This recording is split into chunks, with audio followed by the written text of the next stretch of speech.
안녕하십니까. 요양보호사 기출문제 30회 필기시험에 대한 강의를 들어가겠습니다. 1번입니다.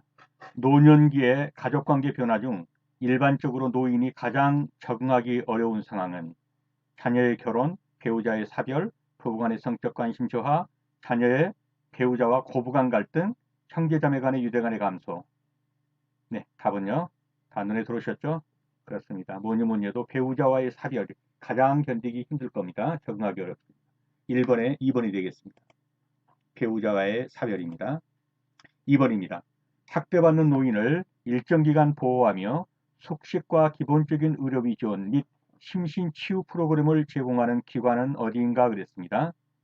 여기서 학대받는 노인, 일정 기간 보호, 숙식과 기본적인 의료비 지원, 심신치유. 네, 그러면 답은 눈에 들어왔죠? 그렇습니다. 학대 피해 노인 전용 쉼터입니다.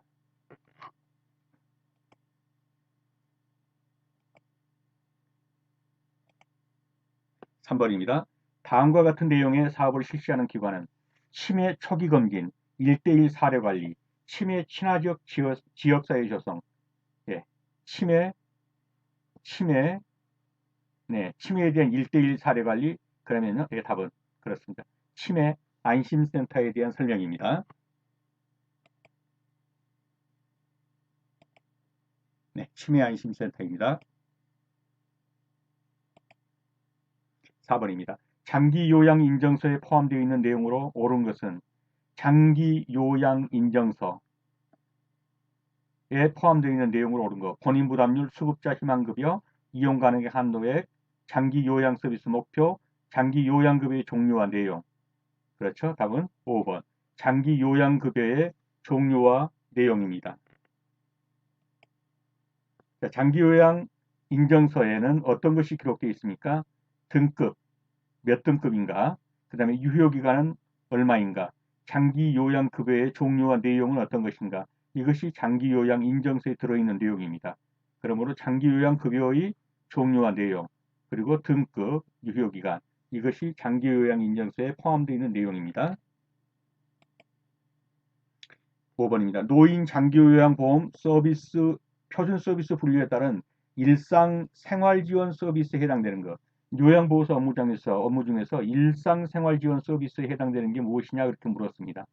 일상생활지원 서비스는 주로 어디에서 이루어지는 것입니까? 그렇죠. 대상자의 집 안에서 이루어지는 것이 일상생활지원 서비스죠. 그러면 집 안에서 이루어지는 것이 뭐겠습니까? 네, 1번 주변 정돈이 되겠죠. 생활상담은요. 정서지원 서비스죠. 물리치료는요. 예, 요양보호사의 업무 한계가 아니죠. 그리고 구강관리는요. 그렇죠. 예, 신체적 지원 서비스죠. 이동도움도 마찬가지로 신체적 지원 서비스입니다. 그래서 일상생활지원 서비스라고 그러면 주변 정도이 되겠습니다. 자, 요양보호사의 업무를 보죠. 신체활동 지원 서비스. 신체활동 지원 서비스는 사람이 머리부터 발끝까지의 어떤 신체와 관련되는 지원 서비스라고 보면 되는 건데요. 특별히 그 중에서도 좀 많이 나오는 것은 이동도움과 체위 변경입니다. 이동도움, 즉 편마비 대상자가 있는데 그런 이동하는 데 있어 부축해주고 도움을 준다. 이게 뭐냐면 신체활동 지원 서비스고요. 체위 변경, 오른쪽 왼쪽으로 눕혀주는 거 있지 않습니까? 예, 이것도 신체활동 지원 서비스다. 그리고 일상생활 지원 서비스는 다 뭐라고 그랬습니까? 그렇죠. 집안에서 이루어지는 것, 취사, 청소, 주변 정돈, 세탁 이런 것이 일상생활 지원 서비스죠. 그리고 개인활동 지원 서비스라는 게 있습니다. 이 개인활동 지원 서비스는 주로 뭡니까? 집 밖에 외출 시 동행한다든가 일상 업무를 대행해 주는 것, 이것이 개인활동 지원 서비스가 되겠습니다. 다음 정서 지원 서비스는 생활상담, 말법 이런 것이고요. 그리고 또 하나는 방문 목욕 서비스가 있습니다.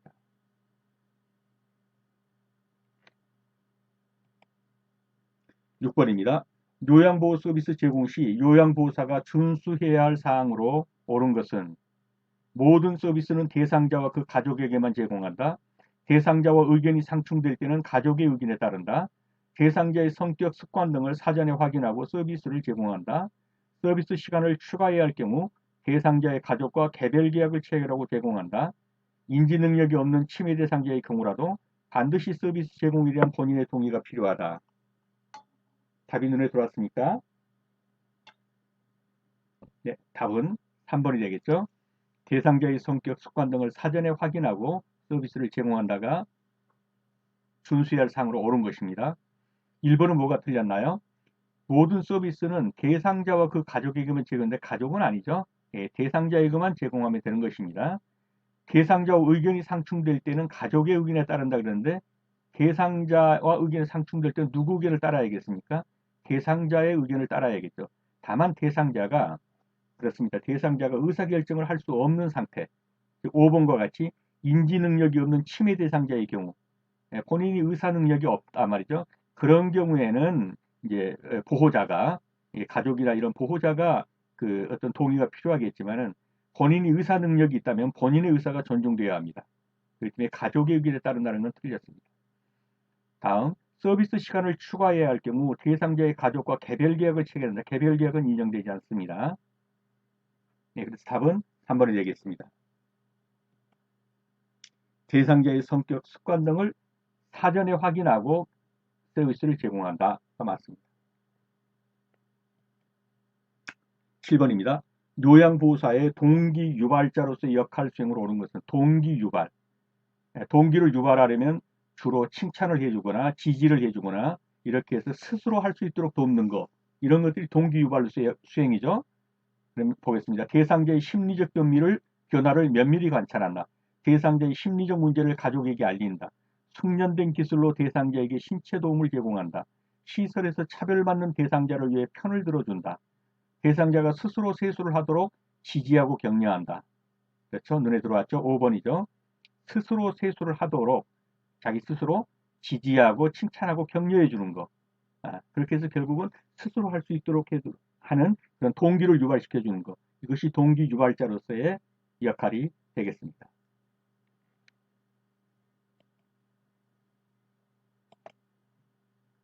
8번입니다. 다음과 같은 상황에서 어르신이 요구할 수 있는 권리는 거울을 보며 머리를 만지면서 아무리 나이를 먹었다 해도 나한테 묻지도 않고 머리를 이렇게 남자같이 짧게 깎아놨어. 머리를 짧게 깎아놨어. 라고 말하며 요양보호사에게 화를 내신다. 1. 신체 구속을 받지 않을 권리. 2. 충분한 정보를 제공받을 권리. 3. 사생활과 비밀보장에 관한 권리. 차별 및 노인학대를 받지 않을 권리. 5. 개별화된 서비스를 제공받고 선택할 권리. 어떻습니까? 자신의 헤어스타일에 대한 자신의 선호가 있죠. 그런데 물어보지도 않고 이렇게 짧게 깎았다. 이거에 대해서 지금 화를 내는 거죠. 이것은 어떤 것입니까? 그렇습니다. 개별화된 서비스를 제공받고 싶어하는 그러한 선택 권리입니다. 그렇죠? 자기의 헤어스타일에 대해서 자기에게 물어보고 그렇게 해주기를 원하는 거죠. 개별화된 서비스입니다. 5번이 되겠습니다.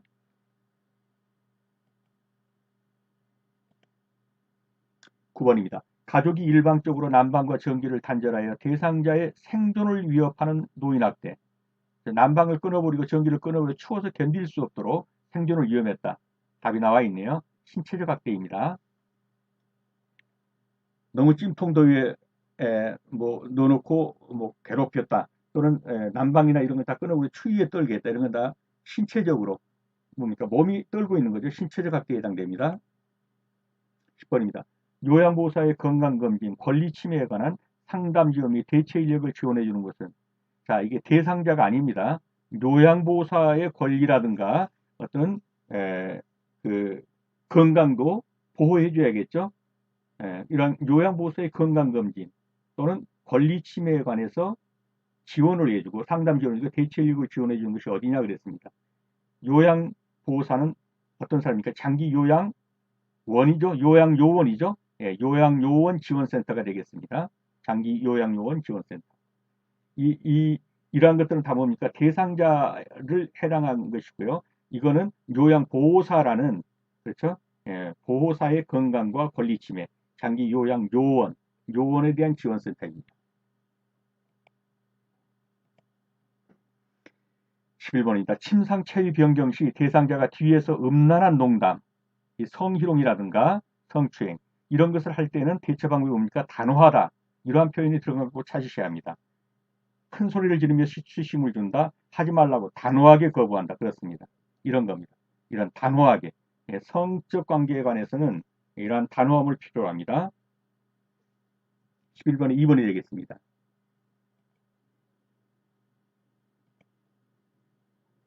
12번입니다. 요양보호사의 윤리적 태도로 옳은 것은 대상자에게 복지연구 판매처를 알선한다. 이런 알선 행동 안 되는 것이죠. 대상자의 요청이 있으면 타기관에 의뢰한다. 이것도 맞지 않습니다. 대상자의 상태 변화를 주 1회 대략적으로 기록한다. 예, 구체적으로 기록해야지요. 서비스 변경 시 경험적 판단으로 요양보호사가 결정한다. 아니죠. 서비스 내용과 방법이 확실하지 않을 때는 시설장에게 도움을 청한다. 맞습니다. 5번이 정답이 되겠습니다.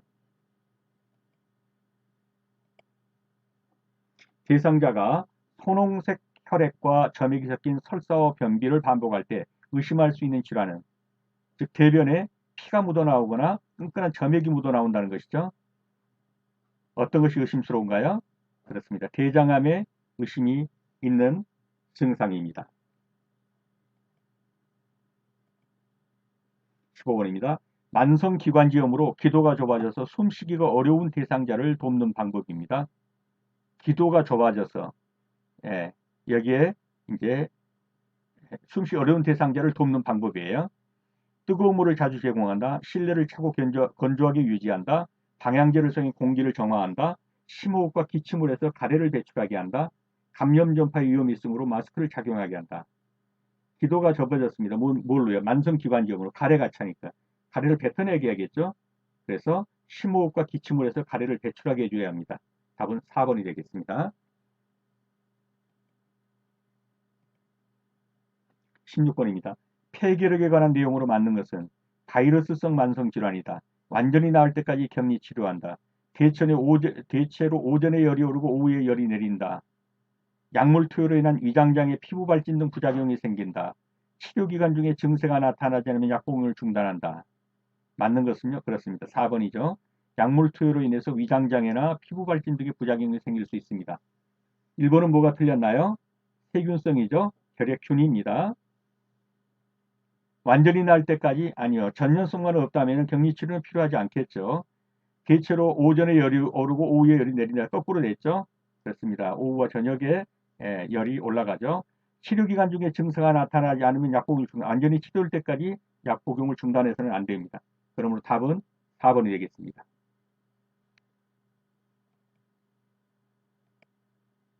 17번입니다.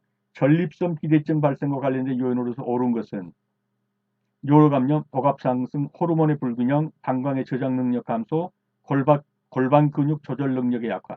전립선 비대증은 무엇 때문에 발생하느냐는 것이죠. 네, 3번 호르몬의 불균형입니다.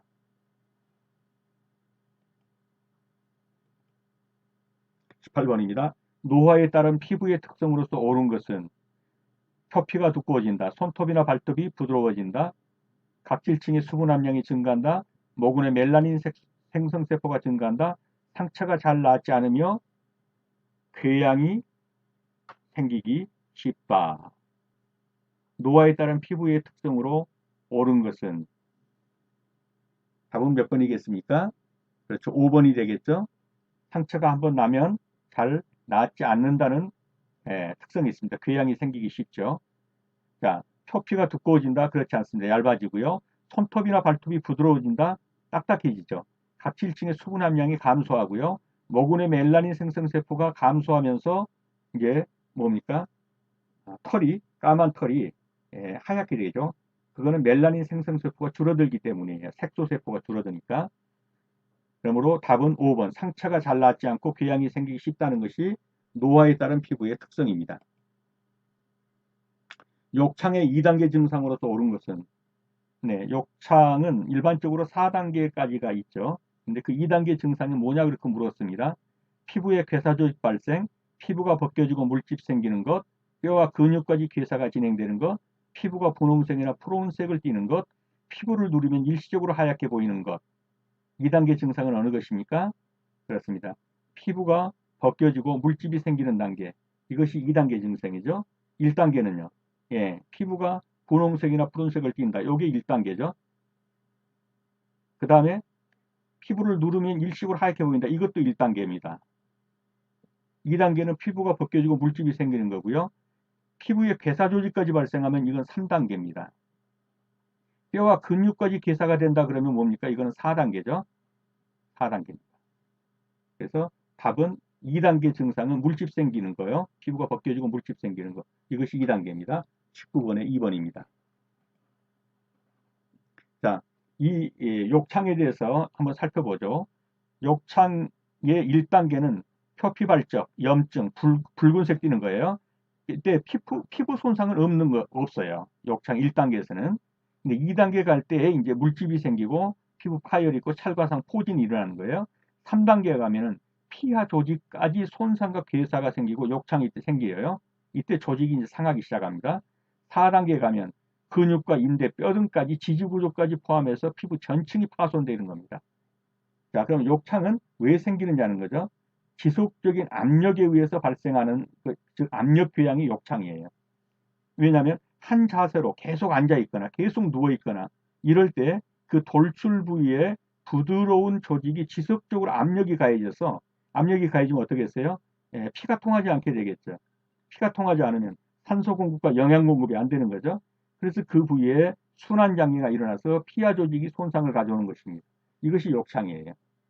그래서 욕창의 1단계는 그냥 붉은 난개, 피부 자체는 벗겨진 게 아니에요. 근데 피부가 벗겨지고 물집이 생기면 2단계, 그 다음에 피하 조직까지 괴사가 일어나기 시작하면 3단계, 이제 깊이 들어가서 근육까지, 뼈와 근육까지 미치면 4단계입니다. 넘어가겠습니다. 20번입니다. 장기간 침상에 누워있는 대상자의 청골 부위가 어디입니까? 꼬리뼈 부분이죠. 욕창이 생겼다. 관리 방법으로 옳은 것은 하루에 2~3번 자세를 바꾼다. 단백질 등의 영양분을 충분히 공급한다. 청골 부위에 도넛 모양의 베개를 데워준다. 뜨거운 물수건으로 찜질한 후에 로션을 발라준다. 침대 시트가 젖은 경우 차가운 바람으로 말린다. 답은요? 네, 그렇습니다. 단백질 등의 영양분을 충분히 공급해 주는 것. 이것이 관리 방법으로 좋은 것입니다. 1번은 뭐가 틀렸습니까? 하루에 2~3번 자세를 바꾼다 그랬는데 어떻습니까? 체위 변경을 2시간 정도마다 해줘야 합니다. 2시간 정도마다요. 청골부에 도넛 모양의 베개를 데워준다 그랬는데 이 도넛 모양의 베개를 데워주게 되면 어떻습니까? 청골부위 자체는 마찰이 없다 할지라도, 그렇죠? 도넛 모양이 뭐예요? 이렇게 구멍이 뚫려 있는 거죠. 이걸 청골부위에 주면 여기 청골부위 자체는 통한다 할지라도 그 주위를 둘러싸고 압박이 있어서 어떻습니까? 피가 통하지 않게 되겠죠. 더 악화시키는 양상을 가져옵니다. 그래서 이것도 틀린 거죠. 뜨거운 물수건으로 찜질한다. 이건 완전히 됐습니다. 궤양을 아주 발작시키는 것이죠. 안 됩니다. 침대 시트가 젖었는데 차가운 바람으로 말리면 어떻게 했어요? 빳빳해지고 비용비도 더 많아지겠죠. 그래서 젖으면 갈아서 새 걸로 교체를 해야지 차가움으로 말린 다음에 딱딱해지고 또 하면은 더 욕창이 심해지겠죠. 틀린 것입니다. 맞는 것은요. 단백질 등의 영양분을 충분히 공급해준다. 이것이 관리 방법으로 옳은 것입니다. 21번입니다. 대상자가 최근에 매사에 관심이 없어지고 말수가 줄어들고 수면 양상을 달리한다. 의심되는 증상은 무엇이냐? 자, 말수가 관심이 없어지고 말수가 줄어들었다. 수면 양상으로 달리한다. 어떤 증상입니까? 그렇습니다. 우울증 증상을 말해주고 있는 겁니다.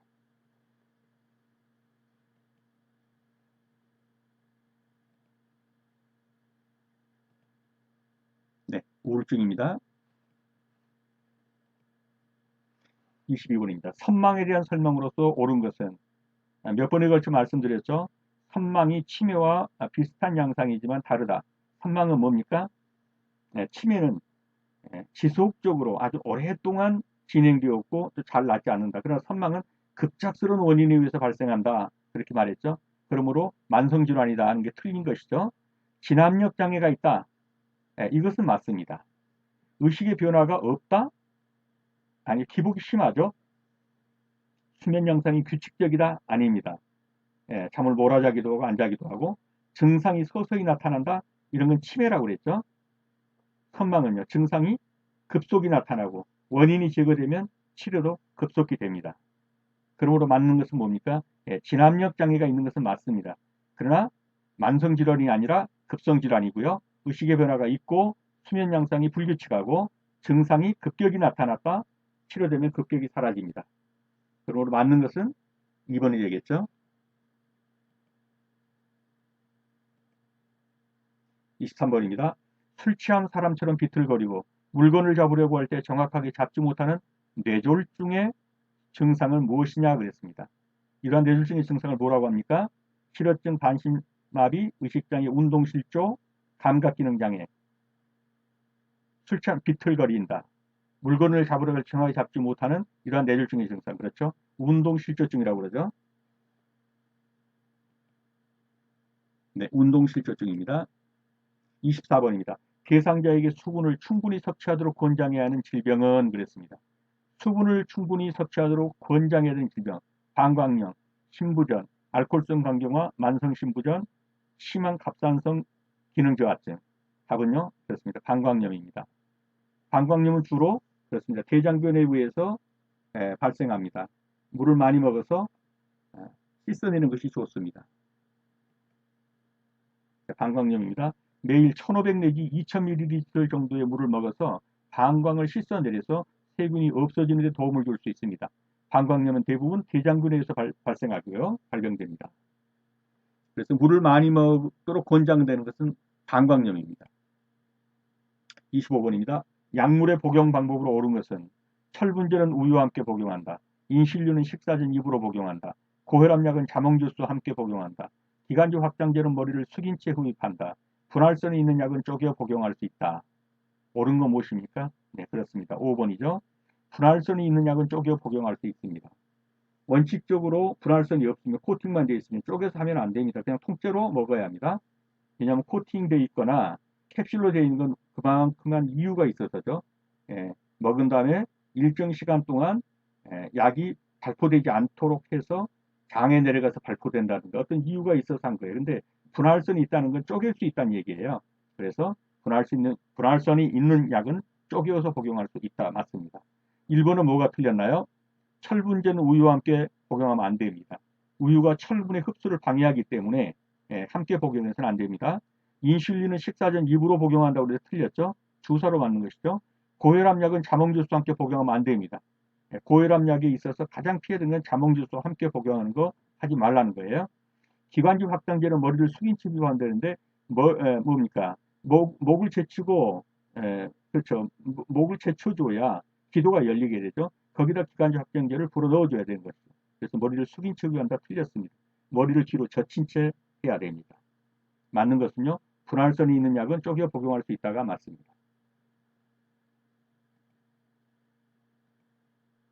26번입니다. 노인 대상자에게 매년 1회 접종하도록 권유하는 예방접종은 무엇이냐고 그랬습니다. 연 1회요. 파상풍, 대상포진, 폐렴구, 인플루엔자, 디프테리아. 네, 인플루엔자죠. 이것은 주로 독감 예방접종 그렇게 보시면 돼요. 매년 10월에서 11월 사이에 맞는 것입니다. 파상풍, 디프테리아는 10년마다 한 번이죠. 대상포진은 네, 그렇죠. 뭐 60세 이상의 60세 이상의 노인들의 경우 뭐 한 번 맞으면 된다. 지금 이렇게 말하니까 뭐 연구라고 보면 되고요. 폐렴 그렇습니다. 뭐 영구적이라고 보면 되고요. 파상풍과 디프테리아는 10년마다. 그래서 여기서 1년에 1회, 매년 1회 그렇기 때문에 인플루엔자가 되겠습니다. 26번에 4번입니다.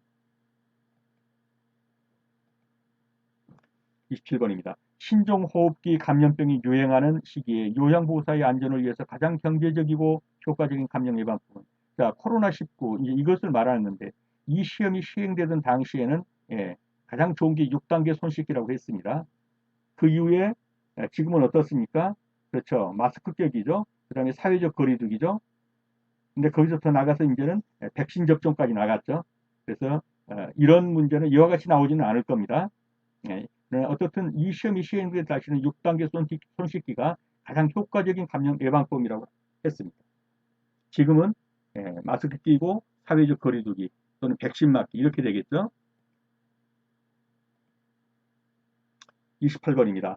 대상자의 낙상을 예방하는 방법으로 옳은 것은 자, 침대 높이를 최대한 올려준다. 잠들면 야간 조명을 모두 끈다. 가급적 계단으로 이동하게 한다. 발이 편하게 넉넉한 신발을 신게 한다. 천천히 움직이는 것을 생활하게 한다. 네, 답은 5번이죠. 천천히 생활하게 한다. 침대 높이를 올려주면, 그렇죠. 떨어지면 낙상이 심하죠. 야간 조명을 다 꺼버리면 어두워서 떨어질 수 있죠. 계단으로 가면 굴러 떨어질 수 있죠. 다리 편한 것은 좋은데 헐떡거려가지고 걸려 넘어지거나 낙상하게 됩니다. 그래서 답은 5번이 되겠습니다.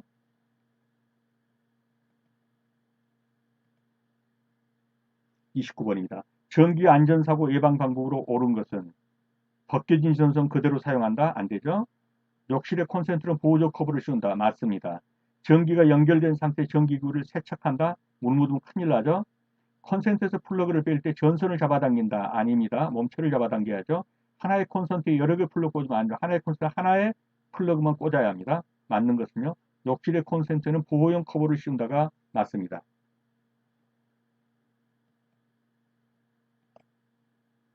30번입니다.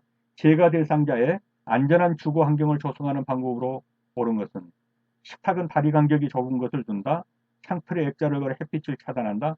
욕실 안에 작은 나무 발판을 설치한다. 화장실 배수구에 소독제 원액을 부어넣는다. 현관에 작은 의자를 두어서 신발을 신고 걷도록 한다. 네, 답은 그거죠. 현관에 작은 의자를 두어서 거기 앉아서 신발을 벗고 신도록 하는 것이 좋습니다. 햇빛을 차단하는 건 좋지 않죠. 예, 다리 간격이 좁아서 불안정하죠. 욕실 안에 나무 발판 두면 미끄러지기 쉽죠. 예, 소독제 원액 붓는 거 좋지 않습니다.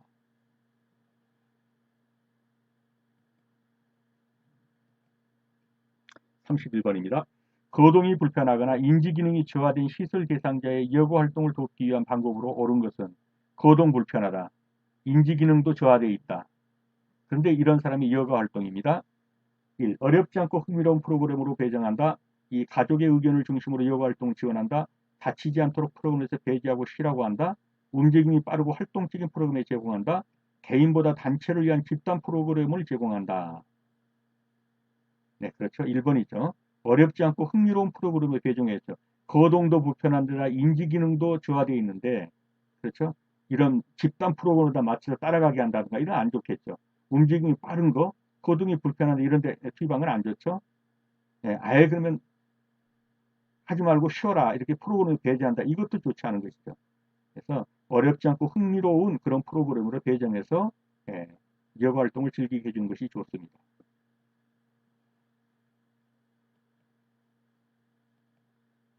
32번입니다. 요양보호사의 업무 내용을 기록하는 이유로 옳은 것은 대상자의 태도 평가하기 위해서, 대상자의 책임성을 높이기 위해서, 요양보호사의 자질을 평가하기 위해서, 대상자의 개인정보를 오래 기억하기 위해서, 타 전문직과의 원활한 의사소통과 업무 협조를 위해서. 그렇죠. 다른 전문직과의 원활한 의사소통과 업무 협조를 하려면 이러한 업무 내용을 자세히 구체적으로 기록해놔야겠죠. 답은 5번이 됩니다.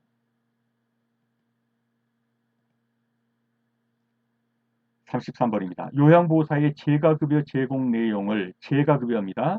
국민건강보험공단에 실시간으로 전송하고 이를 급여 비용 청구와 자동으로 연계하는 것. 자, 재가급여 제공을 전산관리한다는 거예요. 그러면 여기서 뭐겠어요? 그렇죠? 재가급여 전자관리 시스템이 되겠죠. 답은 4번입니다.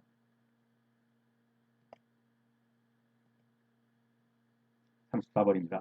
말기 환자 또는 19세 이상의 성인이 치료 효과 없이 임종 과정의 기간만을 연장하는 의학적 시술에 대한 본인의 의사에 대해 명시하는 서류는 치료되지도 않는데 그렇죠? 식물인간으로 뭐그 연명 기간만 들리는 것에 대하여 온전할 때 나는 그런 연명 치료를 하지 않겠다라든가 이런 의향서를 제시하는 거 이게 뭡니까?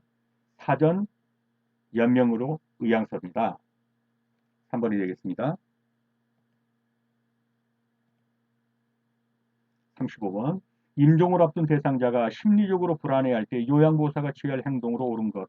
만나고 싶어하는 사람을 만나게 한다. 곧 회복될 것이라고 희망을 주며 안심시킨다. 장례 절차를 가족과 상의해서 대상자에게 알려준다. 요양보호사의 종교의식으로 마음을 편하게 해준다. 대상자와 같은 동작을 반복할 때 억제제를 사용한다. 네, 답은 눈에 들어왔죠? 만나고 싶어하는 사람을 만나게 해준다. 네, 필요 없는 희망을 줄 필요도 없습니다. 장례 절차를 한 다음에 죽어가는 사람한테 당신은 어떻게 장례 치르겠다 이런 거 할 필요가 없겠죠. 요양보호사의 종교의식으로 이것도 아니죠. 본인의 종교의식을 따른다 몰라도요. 계상자 같은 반복을 통해서 업계드, 그렇죠. 돌아가시는 분한테 업계드 사용까지 할 필요는 없겠죠. 네, 답은 1번이 되겠습니다. 네, 수업하시느라 수고 많으셨습니다. 다음 시간에 다시 뵙겠습니다. 감사합니다.